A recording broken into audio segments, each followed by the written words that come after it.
Jim. What we're really talking about here is how the state organizes marriage under civil law. We're not a nation formed under a religious institution. We have a government that is separate from religious institutions. That's fundamental to the founding of America and how we organize our laws in this state and in our country. So it doesn't matter what your interpretation is. It should be respected and tolerated. But what we're talking about here is not just a change in law to make the domestic partnership equivalent to marriage. What we're talking about as well is how families will behave under marriage. And that's very, very important for children and for families to have that protection of marriage and to have the sense that they are a true family just like their neighbors. Well, let me ask, talking about civil unions. Let's assume that this, the no vote wins and that the statute stands. Many of the protections that you would like to see for same-sex couples are still not going to have under federal law, because federal law doesn't recognize same-sex marriages. So what's next? And why isn't your first approach to trying to get Congress to change the law at the federal level? Yesterday was introduced into Congress a federal repeal of the Defense of Marriage Act. So there are efforts at the federal level to change the federal marriage law, to end discrimination, to put into place respect and fairness for all families across America. At the same time, here in Maine, there are 400 places in Maine statute, more than 400 places in Maine statute, where the institution of marriage matters at the state level for the thousands of gay and lesbian families living and their children living here at home. Can you give me any examples of where the state law doesn't provide the appropriate protection? Absolutely. People spoke at the hearing. There were 3,000 Mainers who turned out in support of marriage equality at the hearing. And one woman, Diane Sammer, spoke about her relationship with her partner, Pam. They did everything right that they could do under the pre-existing law. They had powers of attorney. They had legal contractual rights.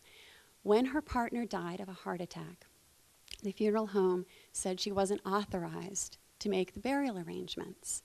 She had to hire an attorney in the most challenging moment of her life, when she lost her life partner with whom she'd been for over 20 years.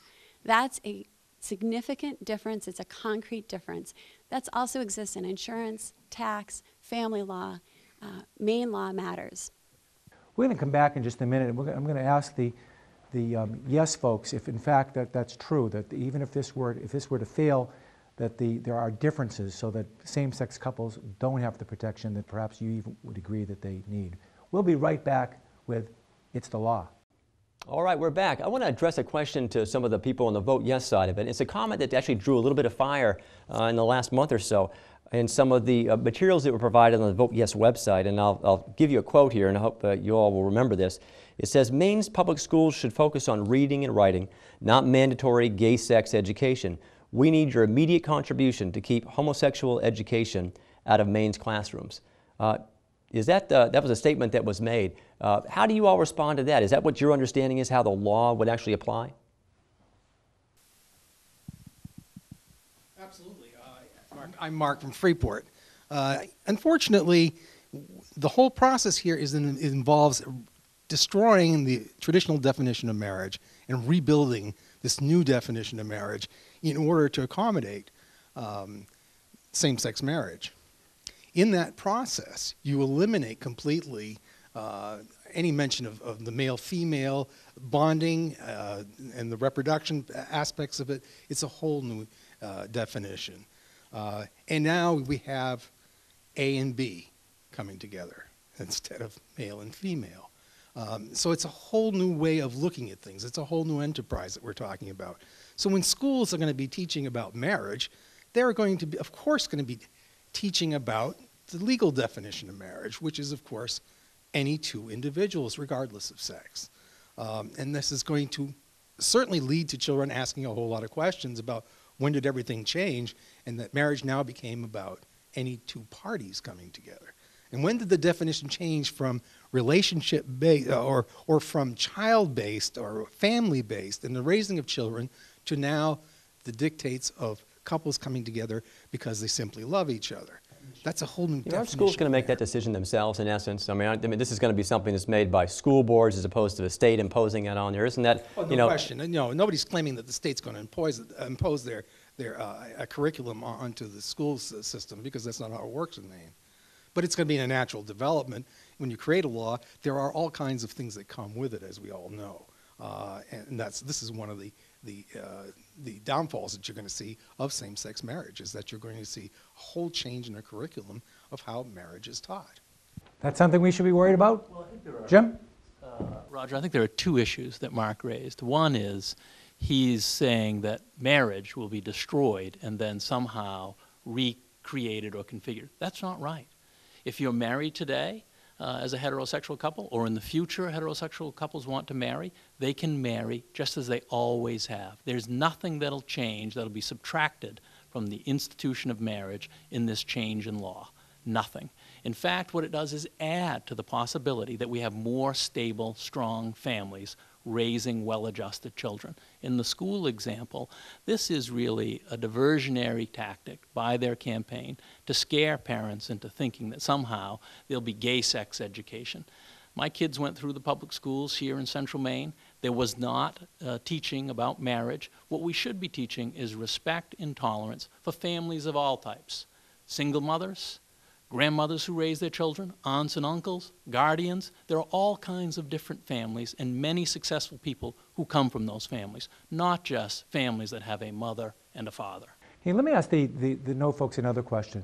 This does change the fundamental difference of marriage from a man and a woman who love each other and want to join in marriage, to two people of whatever sexual orientation who want to. But is it going to end there? I mean, what would prevent the legislature in another few years from considering a situation where three people all love each other dearly? 3 women, 3 men, 2 women and a man, 1 woman and 2 men, doesn't matter. Aren't we opening up the floodgates to totally redefining what marriage has always meant throughout history? Dave? Well, there was that same opposition to letting people of different races marry. And after I was born in the state I grew up, they passed a law saying you couldn't marry somebody of a different race. And that was going to be the end of marriage when we allowed that. And that's not what's happened. And actually, we all realize now that should have been the way it was all along. So this expansion in no way is going to necessarily lead to anything that undermines marriage. It's just going to broaden it, just like allowing people of different races to marry, broadened it. And in hindsight, the people that opposed that, I think, regret that, and the people that supported that were, upfront on a moral issue. So I think it's the same thing here. We're opening the floodgates to more marriages and less divorces. I mean, in Massachusetts has the lowest divorce rate in the country. Since they've had same-sex marriage, it's gone down. It's the lowest in the country. So the facts are on our side about this. All right, so David says there's nothing to worry about, the slippery slope. Do you agree? No, I do not. I'm Laura from Falmouth. Hi, Laura. Actually, we have much to worry about. The institution of marriage is made not just for the individual, but also for society. And studies show, research shows over the last 30 plus years, that children do so much better when they have a stable family with a mother and a father.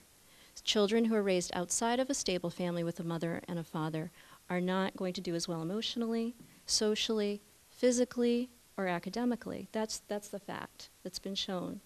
Now, I'm a social worker, and I have studied some of the other studies that are out there, and all of the studies that look at the children of same-sex parents are inconclusive. In the conclusion, they state their opinions, but they are inconclusive scientifically.